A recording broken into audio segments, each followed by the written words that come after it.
It's like, we can talk about my luscious Yeah, hair talk really about whenever. The hair is how I look I like don't models think more. I don't think I brushed it, though.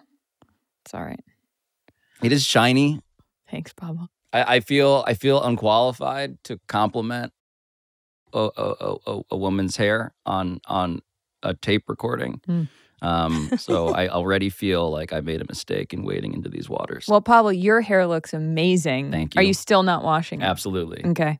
Yep. How's your scalp feel? It's, I've become more self-conscious about it. That's the first step, though, is being aware that maybe you should do something differently, and then eventually getting to doing that thing. Counterpoint. I'm going to do nothing. Wait, Sarah, what's your conditioning routine?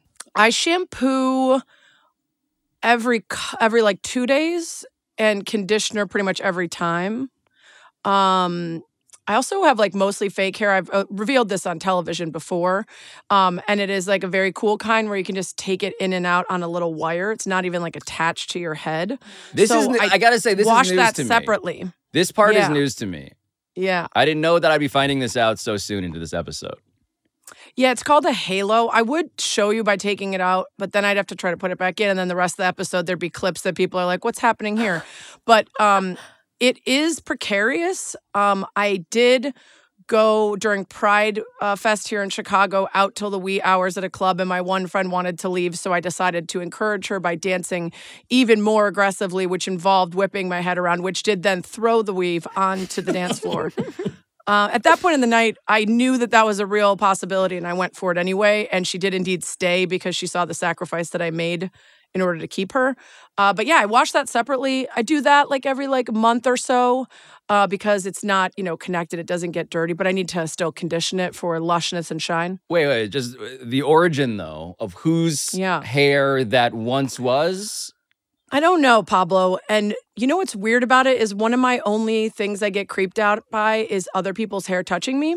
Like specifically at concerts or sporting events when someone's in the seat in front of you and then they do this thing. Oh, yeah. I've gotten that on a plane. It over the back of the chair and then your bare knees are now against. And I have many questions. For instance, are they like Pablo and do they never wash their hair? So it's a weird thing for me to have had that lifelong problem and then literally just I have 6 of these. I have TV, braid, swimming, variety of different styles. You're like the an crappier action they get, the figure. further down the line. There's hooks on the wall.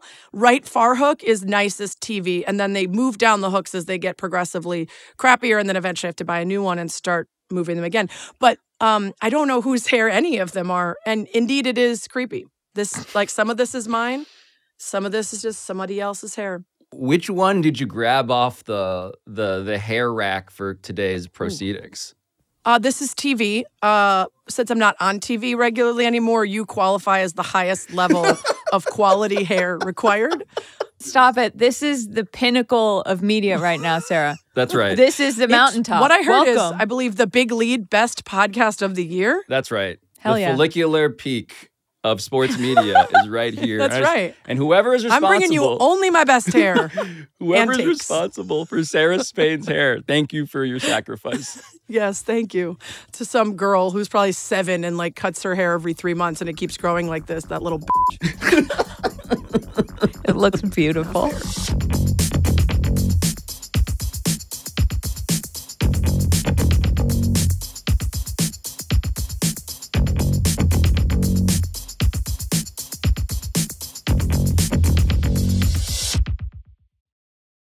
Okay, we've never done this. 2 debuts simultaneously. 2 reporters that we brought into our newsroom. Sarah Spain, Charlotte Wilder. Hello to you both. Sarah. Hi. I'm so happy to see you. I know. I miss you guys. I miss you. I think the last time we saw each other was at Gronk's beach party in 2020. Oh, man. That is correct. Just brief summary of Gronk's beach party for those who missed, like myself, Gronk's fucking beach party. It is just a large party with a lot of techno and Gronk dancing on stage for 8 hours shirtless, spraying water on the crowd. Very fratty. Obviously, Flo Rida was there. Wouldn't be a Gronk's beach bash without him. I ate a slice of pizza roughly the size of my head. My friend got an IV, which was part of the offerings there, mid-party. Shar posted with a bunch of Bachelor folks in a tent. Yeah, that we were pretty fired up about discovering. And it rained, so everyone was wet. Also, I'm not going to say it, but continue. Don't say it. I want you both to know, especially Sarah, the next year I went back to Gronk's beach party, this time at the NFL draft in Las Vegas. And what was it like? I went to Gronk's beach party and all I got was COVID. So, oh no. It felt, but I knew it. You know, it's the kind of thing where you walk in and you're like, I know exactly what I'm getting myself into and I'm going to leave. It was going to be that or Hep C. And I would prefer, honestly, the vid. Yeah. I have follow-up questions that I'll hold for deeper into this episode when we talk about what it means to be friends with each other. Because I feel left out, honestly. But I want to start with journalism. Right. I want to start with an investigation. Because as you guys know, here at Pablo Torre Finds Out, we get, I don't like to call it mailbag questions, but we get inquiries for our detective agency to solve. And here was one of them. Hi, Pablo. I would really love for you to find out the story behind the Pop-Tart mascot. If you could sit down and interview that Pop-Tart mascot, that would be even better. But just finding out who the marketing team is, how they put it all together, that would be amazing. Love the show. Thanks. The amount of time that we have spent trying to figure out who the fuck is in the Pop-Tart and why will they not talk to us has been actually depressing. Even sadder, I think, might be the possibility that there are some people out there who actually don't know even what we're talking about. And so we need to jump in the time machine back to December 28th when this happened. Oh, yeah. I mean, the Taylor Swift music was Are you ready out for of it? Control. Oh, here he comes. Or she, or it, or they. Wow, look at that reveal. So this is like the little hands. This is an actual bowl game, like nationally ranked NC State against nationally ranked Kansas State. Began with a very smiley, excited, thrusty Pop-Tart. The fact that they chose Taylor's Reputation era to match this energy is just chef's kiss. Did not clock that. Pyrotechnics. Yep. Giant toaster. They spared no expense. Like, Seriously. we knew from the beginning that all the buildup to the Pop-Tart bowl was worth it.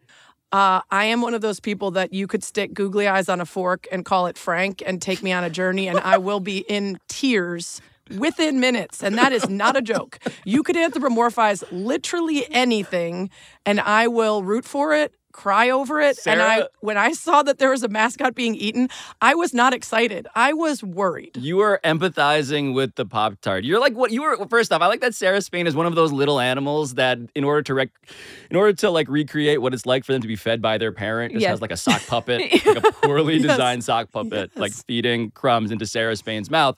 But speaking of feeding things into mouths, this was how the award ceremony went. The sign, holding a little sign. It like, made it okay. Looney Tunes like sign. The fact that this mascot, the entire time the energy was, I can't wait to be eaten. Yes. Like, that made it okay for me when he met his untimely toaster death. Dreams really do come true, is what that sign said, with a little heart. How much money did they spend on licensing music for this? I have so many questions. I know, right? The victorious coach, victorious player. Waiting for the gurney to slide out of the toaster. Yeah, they slid his just murdered body, and it's still warm. I like from to think, both the toaster and death. I like to think he was at least cooked. You know, like. Well, this is how we got here, is because this was the most viral thing, arguably, the entire college football season. Yep. College football is the second biggest sport in America. This seemed to be the thing the internet was most invested in. And so I took this responsibility seriously until I realized that I was getting nowhere. And it turned out that Sarah Spain had a beat on what the truth actually might be. So Sarah Spain, please explain your exclusive reporting. Well, I'm glad that you called on me because I am perfectly fit for this role. I am, and I want to word this very carefully, but I would say I'm like just on the line right before you become a furry. I love mascots so much, and I am not ashamed to admit that I do sometimes find them a little arousing. Not sure why. Most arousing mascot? Is it Big Red? Big Red who? Who's Big Red? Western Kentucky's Oh, the mascot? Hilltopper. The Big Red? Oh, no. Man. Okay. So- Charlotte's revealed her own.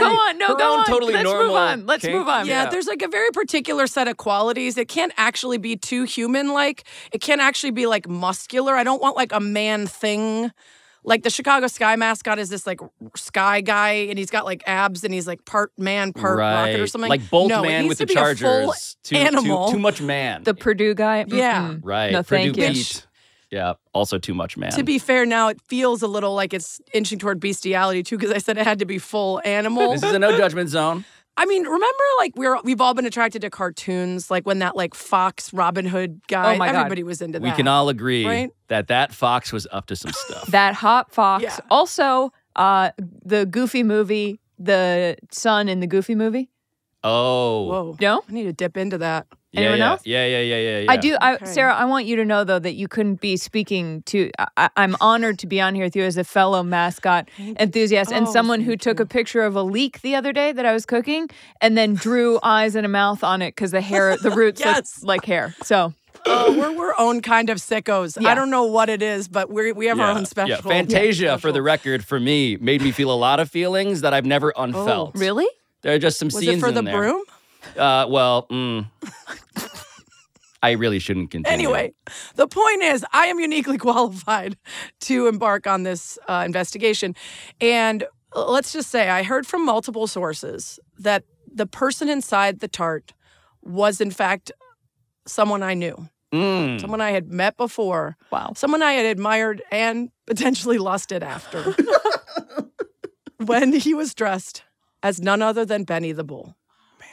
Okay, so you need to explain, you got to explain Benny the Bull, who he has meant to you in your loins and also in your fandom. Yeah. So Benny the Bull is up there with the greatest mascots in all of professional sport. Absolutely. Yes. The athleticism, the ability to pull off all the big tricks that you need, the lowering from the rafters, the dunking, the half-court backward shots, all of that. Yes, The Chicago dancing. Bulls games were punctuated by Benny's gymnastics. Still are, in fact. Like, if you go, there's a full Benny cam.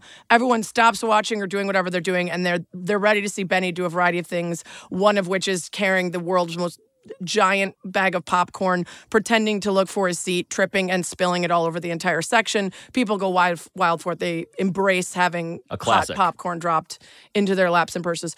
So I have always loved Benny. I actually shot a local news hit with Benny, and unlike many, was able to see what was going on under the suit. If you don't Stop know. it. What was Stop going it. on under the Now suit? listen, a mascot never speaks. A mascot never takes off his head They're like a Mandalorian. unless the cameras are off and the job is done. And you discover, surprisingly and delightfully, that the man inside Benny's pretty cute. Not what you expected, in fact. A athletic, good dancing, attractive man in there, which only makes your problem with mascots a little bit more complicated. What you're saying is that inside of this mascot, there is a creamy filling, if you will. Oh my Yeah. God. Mm-hmm. I mean, that's just I scientifically didn't accurate. know this is where we were going to go today, and I'm honestly excited to be on this journey.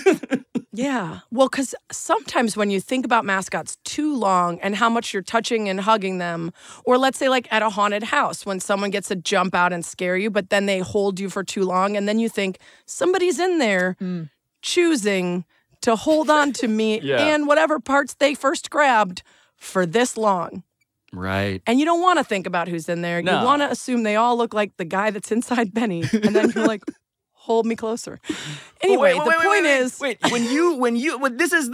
this is a particular firsthand experience you have with the person who is both the now number one ranked mascot in the mascot power rankings, clearly Absolutely. Pop-Tart. yes, viral sensation. Viral sensation. And when you watched Pop-Tart, did you see Benny? Now, when you connect the dots, does this all actually make sense to you?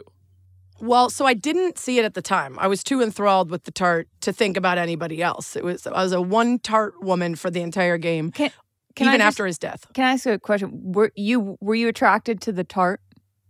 Yes. Okay.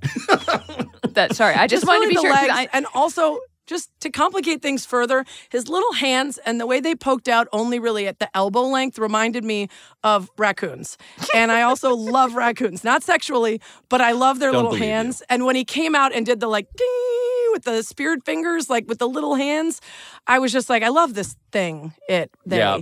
And so anyway, I wasn't nearly as attracted as, say, Benny. That's just a different vibe altogether. But there was something about the tart that was drawing me in. There was a chemistry there.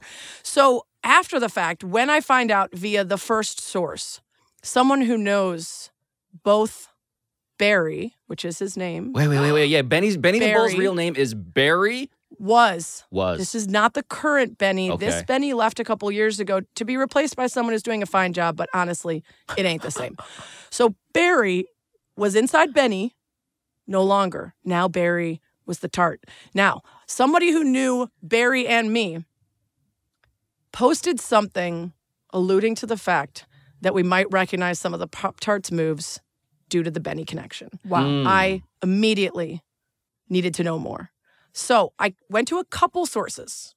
Now, let me tell you, Big Pastry was not interested in cooperating. In the least. In the least. They completely flaked on me when I first tried to reach out. Well played. And it was a rising problem the longer I tried to get information. Honestly, I believe they were protecting their dough, which, standard. The problem is I also couldn't go to the source because mascots famously don't speak. And also, this one was dead. So unless I planned a full seance with Whoopi and Patrick Swayze and you and Danger Girl, I was not going to find this tart to be making pottery with the Pop-Tarts, tiny raccoon hands wrapped around you. I just pictured it. So can you please Photoshop that? If there's anything we do in this episode, make that Photoshop. With producers. The little hands, with the little tart hands around me. Anyway, the point is, I could not get confirmation from either Big Pastry or the deceased tart itself. But I felt comfortable going ahead with the reporting based on multiple sources. And I do think, now looking back and rewatching the tape over and over and over again, that there was a mischievousness, an impishness to the tart that was very much Benny. And then the spin move really sold it. Like that spin move in the end zone was straight up Benny. The athleticism, the playfulness with the ref, the dancing. Really the only difference was that through line of the tart bowl was that wanting to be eaten was very key to the character. That was a real departure that I had to put aside when connecting the two. But that was all Benny. It was pure Benny. As Sarah was on one investigative track, we were hitting that PR firm hired by Pop-Tarts with an S relentlessly. And so we asked a couple questions, right? Like, can you confirm or deny that Strawberry the Pop-Tart was played by the former Benny the Bull of the Chicago Bulls? They responded, quote, "We are very grateful to the individual inside the mascot suit who helped bring Frosted Strawberry to life." Frosted Strawberry. That's all they would give us. Okay. We then followed up trying to isolate some variables. Did Strawberry identify as a certain gender? They responded, Frosted Strawberry is a Pop-Tart. Non-binary. The two genders. Absolutely. Pop and tart. And tart. A construct all around. Last question, is it possible for Strawberry the mascot to be resuscitated, to Sarah's point? If so, how? And they said simply, that specific Frosted Strawberry Pop-Tart is deceased and in mouth heaven. Jesus. This is where I am mindful of the economic opportunity for Barry. I just feel like if I was Barry, I would want the world to fucking know that that's me. No. Here, listen, guys. The thing about mascots, the thing about people who are mascots is they take enormous pride in not being known. This is like, they get to be famous without the hassle of being famous. I once did a story on the Syracuse Orange at the ACC tournament. He was a senior and he was finally ready to reveal his identity. His roommates didn't know that he was the Orange. He said he was a part of the spirit team, like behind the scenes, and he would sneak out at night for his Orange rehearsals. And I don't even know if his parents knew. And he was like, he was so proud that he had not betrayed because the Orange is its own thing. For all intents and purposes, no one is inside these mascots. One of many reasons I'm not a mascot, but namely, not at all mysterious. No one has a single question about me. I've got nothing to hide. I have never been mysterious. I talk too much. To be After you mysterious. established that you wanted to f that Pop-Tart, I'm pretty sure America agrees. Honestly, Like, well, I admire the your transparency, Sarah. Always thank have. you. I Always admired will. that you were willing to stand with me as a near bestiality Well, furry. so I do want to clarify. Bestiality adjacent. I am not attracted to the mascots, Wow. but She steps it back. sorry. Yep. Immediately. This is a classic political pivot. Yeah. Are you accusing me of waffling? Waffling? Jesus Get it? Christ. Now, I'll tell you what. A waffle mascot? All those nooks and crannies for the syrup? I am in. This is not safe for work.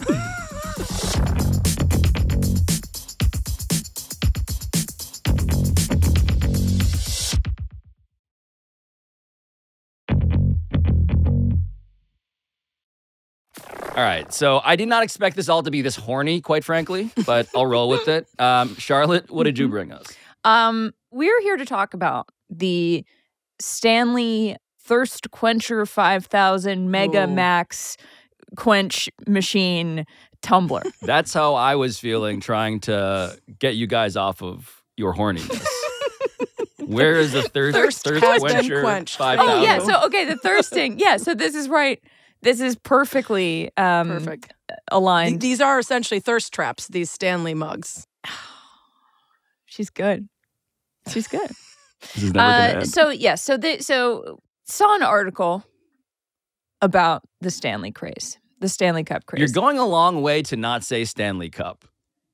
Because there is also an entire Reddit thread devoted to people who are confused as to why a lot of women are drinking out of the Stanley Cup trophy. People are confused. People think that when you say Stanley Cup, which honestly, of course. No, this story, this thing, it's kind of like the Michael B. Jordan of cups. It's like it shouldn't be its own entity.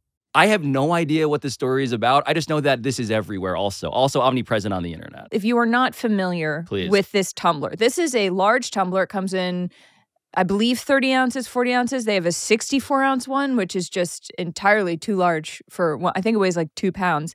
And it is insulated, and it has a handle, and it comes with a customizable top. They have a straw option. They have an open mouth option. You can close it completely.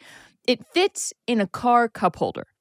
And I think this is key. I think this is crucial because how many water bottles? I mean, I had at one point a Yeti, which I will also get into. I actually still have it. I don't know why I said past tense. It is not in mouth heaven. It's dead to you. With frosted strawberry. Yeah. Mouth purgatory. But a lot of these don't fit in a cup holder. So Stanley came along.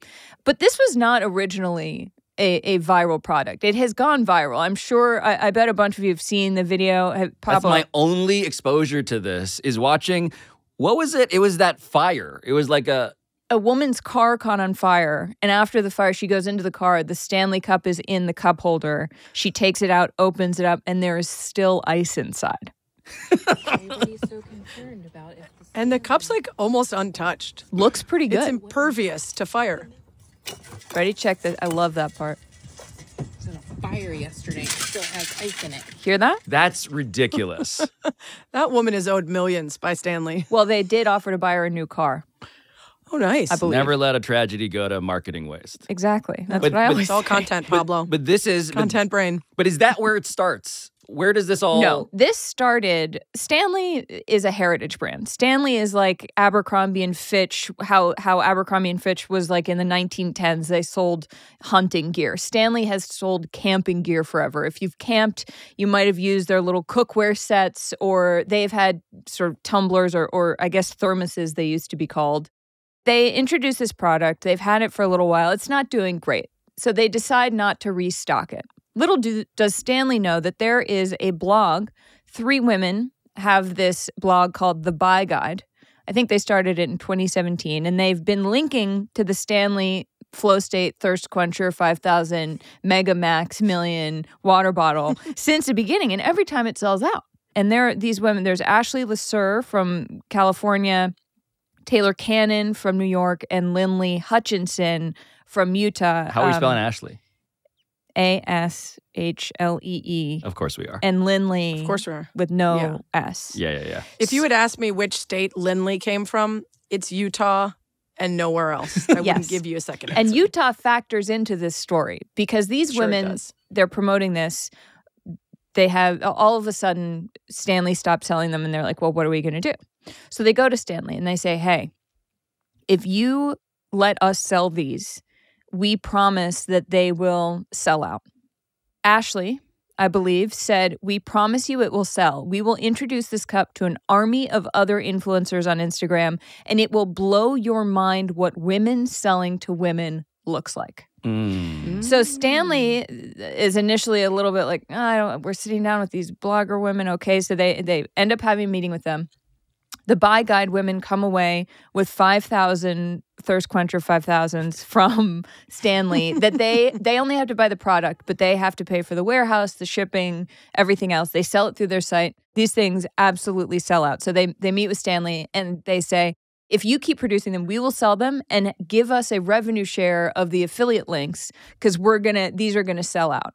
And they peddle them out to their influencers. Once it hits the Utah moms, just absolutely takes off because they were like, we need to market this to moms. We need to market this to nurses, to people who want to have, basically to women. And this was very interesting to me because in 2016, I wrote an article called The Cult of Yeti. Because this is when Yetis were taking over. Right. I had known about Yeti long before. I'd heard of the brand before Stanley as a non-camper. Yes. Right. But Yeti was this very male, very fratty, very macho brand. It was for men who fished and camped women too. But, this is how it was sort of marketed. And the bottom line on both of these products, I do want to say, is that they work. Like we saw that woman. They hold water. They hold water. They keep it cold. They keep it cold, though. They'll keep your fish cold. They'll keep your dead deer cold, whatever you need to keep your cold. Beer, whatever. Your beer. So Yetis took off with college kids, and I just started seeing that people were using Yeti as a identity, as a way to say, this is what kind of person I am. It was either, you're fratty, you're old money Nantucket kid, you're a hunter.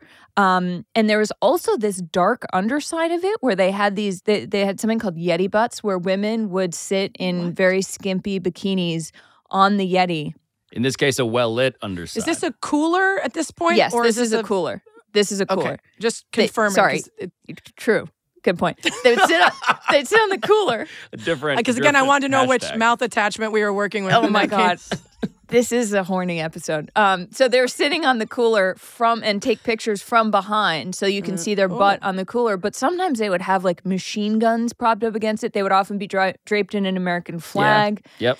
Sure. So it took on this whole... So now Stanley comes along and these women are like, wait a second. We think you can have a much bigger market share than what Yeti's got even. And now I don't see anyone talking about Yeti. Everyone's talking about Stanley. It's the Stanley Cup. But also like the other Stanley Cup or now the dominant Stanley Cup. There are these like stampedes. Yeah.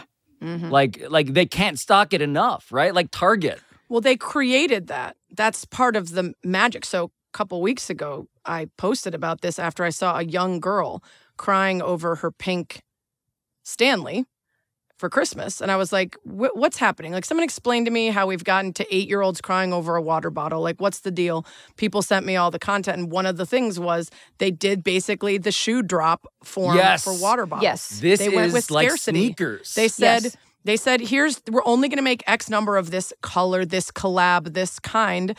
And then people have to buy multiple, I guess, water bottles, even though the point is kind of to like not use multiple. To Sarah's observation, Yes. like part of the reason why ostensibly this is a thing and why 2024 has been proclaimed, unironically, the year of the water bottle, and why they are, quote, this year's most covetable, most fashionable accessory is also because there is like an ecological conservation thing of like, hey, plastic, forget all of that, all of the footprint of that. This will save the planet. Right, which is funny because it takes like 7 times more energy to make something out of steel than plastic. And if everybody just had one and used that, great. But people are collecting these things, as you said, like sneakers, and it's taken on its own way of saying who you are. It's a piece of your identity. I think that it's so fascinating to me that the most basic need, drinking water, is now a way of saying the thing that I'm going to drink water out of is going to tell you what kind of person I am, to the point that I needed to buy a water bottle recently. And I was like, oh my God. I was like, this is a massive decision. That what is this going to say about me if I'm seen with this? I ended up, first of all, I don't like very cold water, so I didn't need. Charlotte was in here drinking a cup of just hot water. I was freezing, Ew. Pablo. It is so cold in here. It's very cold in the studio. It's gotten a little bit better. He really wanted to wear that cardigan pullover jumper. It's It's just nice. It's very nice. A Japanese cardigan that I got in Japan. It's a beautiful But sweater. I digress. Yeah, Oh, so specific. So I went with a Nalgene with the small mouth because this is what I'd had in college and I loved it. But also I wanted it to say about me is I am someone who is not following a trend. I'm going with the OG. I'm doing what I've always done. I'm not going to be influenced. I am about to make a statement. I'm so sorry, but I'm a Is that a Hydro Flask? girl. So okay, So I was here's doing, what that says about you. Yeah, I was looking at this. I think it was like the Washington Post or another esteemed newspaper that called that, Charlotte, the populist bottle, Yes. the people's bottle. 4 years ago, Hydro Flask was it. 4 years ago, Hydro Flask was cool. I think Stanley is actually even in danger with Gen Z of not being that cool anymore. Because I think once millennials like something, it's the death now. And I don't fully understand when our liking something killed something. But I mean, I guess you get to be in your 30s. Because you're kind of old like, now. Yeah.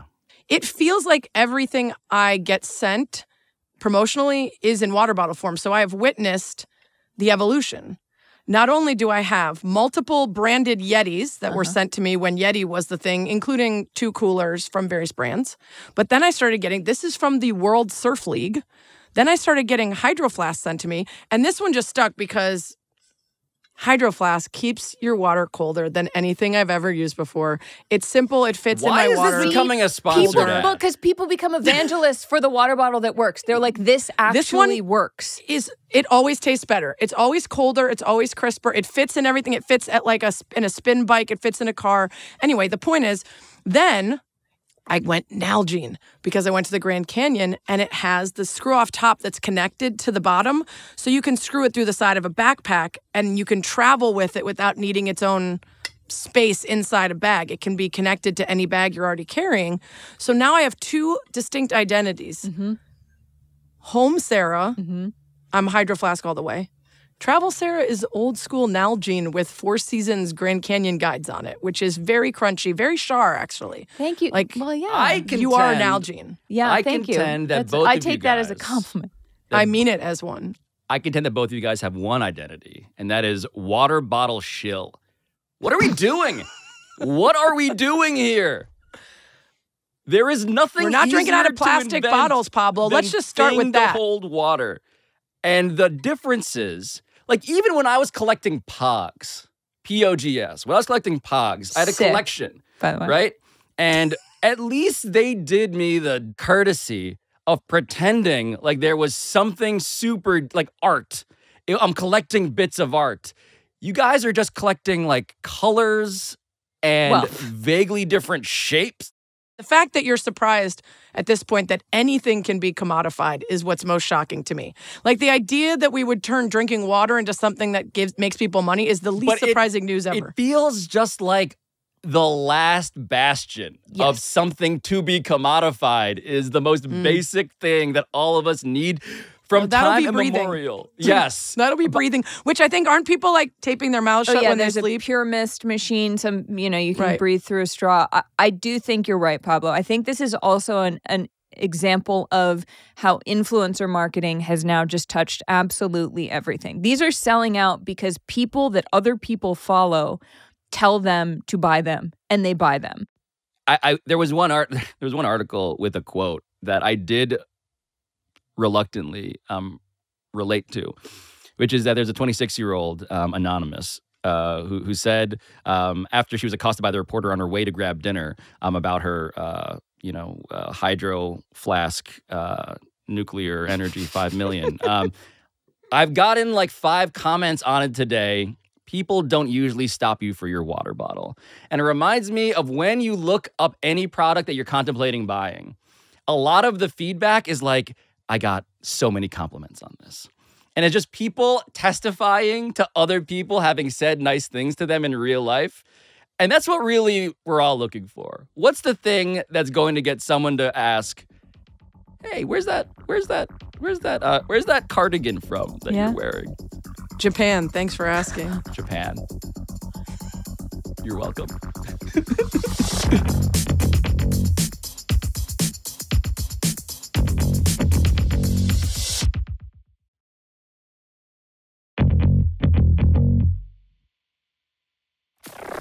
So I underestimated when I invited both of you guys here your previous non-Pablo Torre Finds Out related friendship. And it made me contemplate the decline of the friend as an American institution. And I want to cite some research here. This was a survey published in the Wall Street Journal that said 4 in 10, 40% of Americans say that they don't have a best friend at all. This is a 2020 survey. This is up from 25% in 1990. So we have fewer best friends now. This was a poll by the Survey Center on American Life. And we're just spending more time alone. And it also relatedly went into this whole notion of like, in order to create a close friend, you got to spend time. And so there is a study here that cites about, you need about 200 hours together to really get to that level of friendness. Or you can sort of create very, and I'm familiar with this, invasive conversations that are emotionally intimate and sort of accelerate the timeline. Yeah, same. But it just made me and think. Get paid for it. And get paid for it on the DraftKings network. But for me, it made me reflect on, like, I don't know what my depth chart of friends is. Maybe because I'm using all of them for content perpetually, but also because I look at Sarah Spain's Instagram account, Charlotte. Dude, yes. And no one has more friends in the world.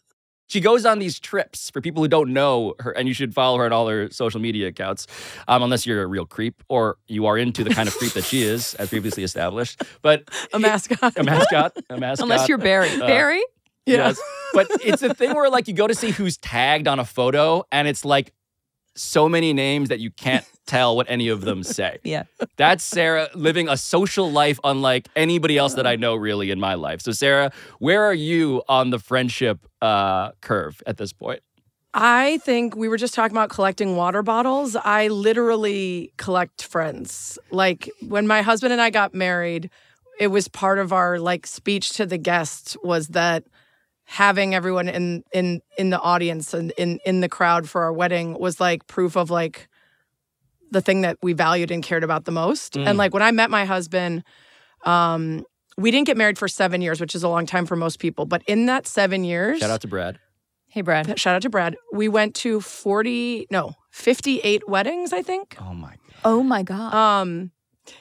That was only counting once we met each other. So not the weddings we went to before we met each other and not once we got married. Like it was somewhere around 50-something weddings just in that 7 years. And like we both realized, oh, wow, we're bringing in like full squads. This isn't like, hey, let me introduce you to my 2 people I hang out with all the time. All right, here's my 2. Let's see if everyone gets along. It was like, here's roughly 50 people that I tend to spend a fair amount of time. Yeah, here's a baseball roster full of friends. I overdo everything. Like everything has to be done to the fullest. And I think also I'm not good at relaxing. So when I'm not working, I'm like putting my all into having fun. I can't sit still and just do nothing. I have a major productivity complex. And so being out with my friends, throwing costume parties, I just me and LeBron threw the same birthday party this year, same age too.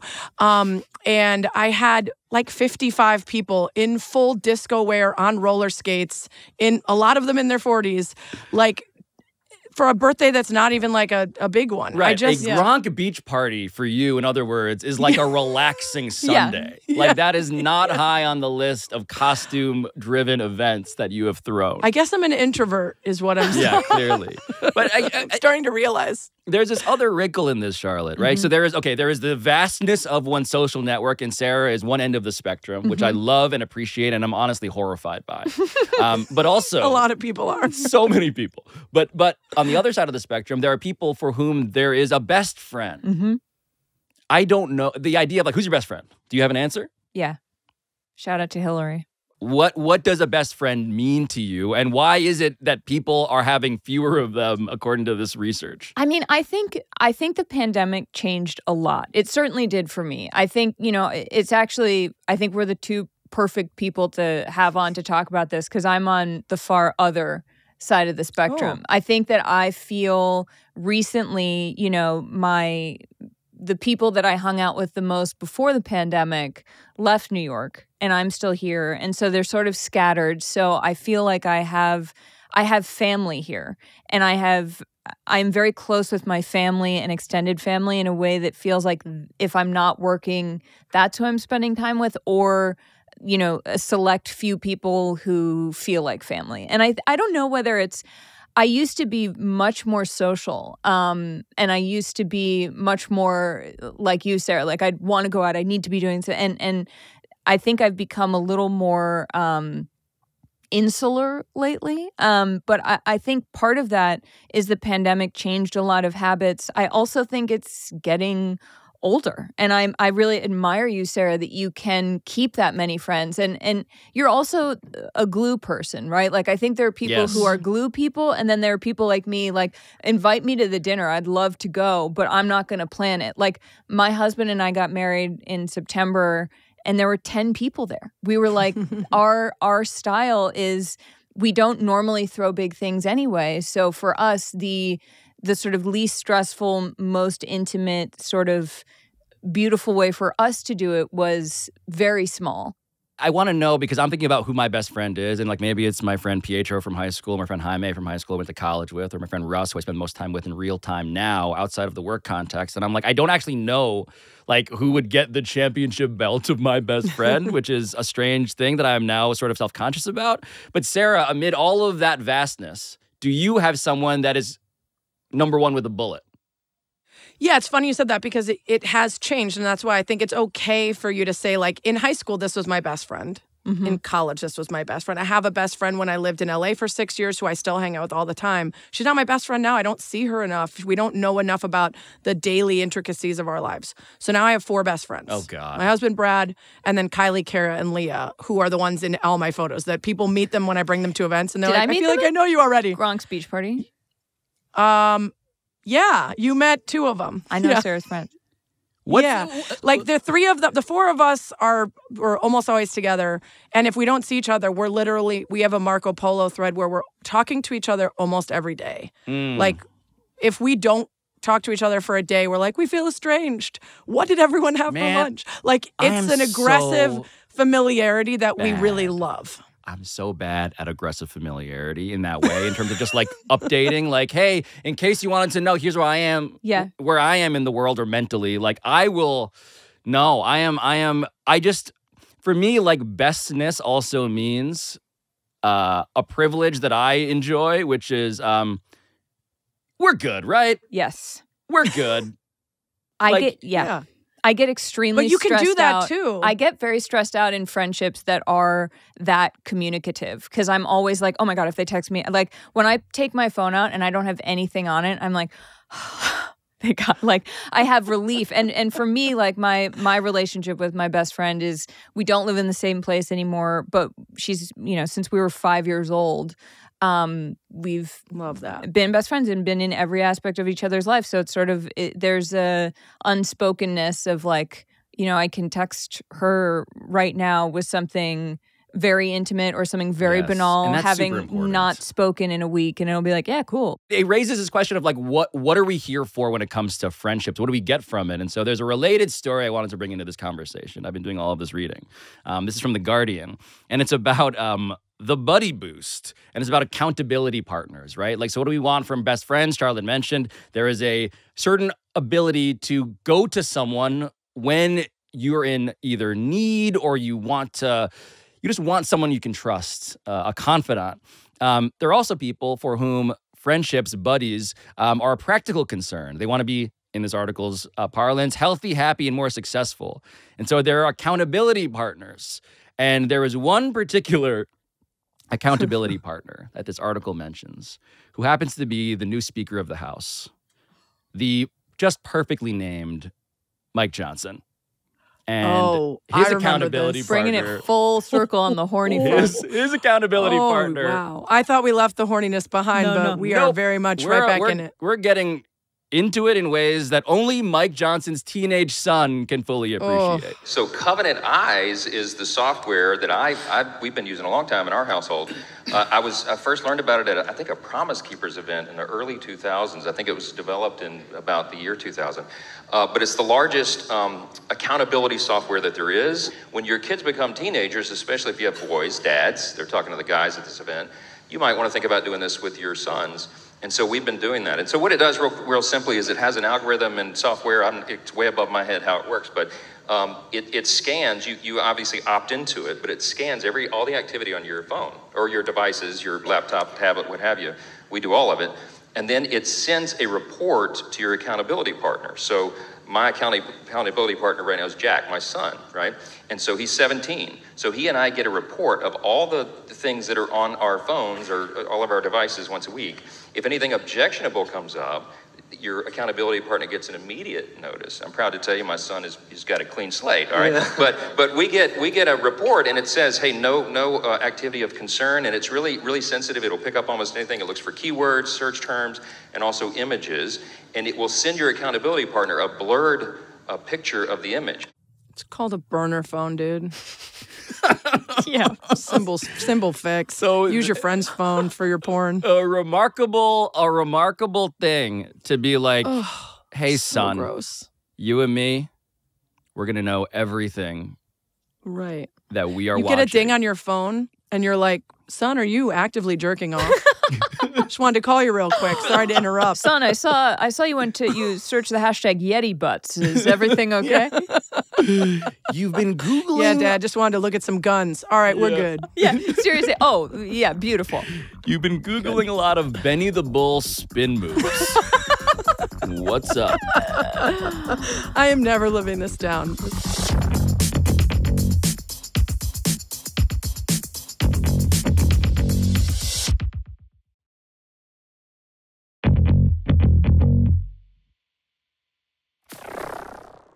All right, so I'm still kind of reeling from the hormones of all of this. What did we find out today? Who wants to go first? Ooh, that's a Sarah Spain lob is what Charlotte just threw. Yeah, I was going to say, yeah. That's over to me. I was surprised to learn that Charlotte is on the opposite spectrum of friendships because I find her so delightful. And every time we've hung out or spoken, she is just I just love her. And everyone I've ever spoken to loves her. So usually it's people that feel a little more anxious and at a distance that tend to say that. So she's a surprising and delightful combo of easy to get along with and everyone likes her, but also maybe she doesn't want to hang out with them. Oh my God, I'm blushing so hard. You are. That Again, is such a nice thing. If you're listening to the podcast, not on YouTube or the DraftKings Network, Charlotte Wilder is I'm blushing. bright red. Genuinely blushing. But yeah, if anyone wants to be my friend, I'll probably not hang out with you that much. What I found out today is that it's possible to literally sell anything to people. I have just heard an extended series of pitches for water bottles, as well as the eroticism of what feels like generally childlike manifestations of animals. So. Yeah. I learned. Well, I already knew that you're both lovely. So, I mean, I'm friends with you guys. Yeah. Correct. Yeah. Good job. Pablo's sorry. Yeah. No, I learned that Sarah and I both like to anthropomorphize things. Very cool. I also learned that Benny the Bull, the guy inside, is named Barry, and he is... Was. I learned that Barry possesses a skill as a mascot that few can only hope to reach the pinnacles of their profession, the way Barry reached the pinnacle of his. Yeah, I guess what I learned is that according to two of my female friends on today's show, whoever's inside of that Pop-Tart is f***ing hot. Figuratively, also literally.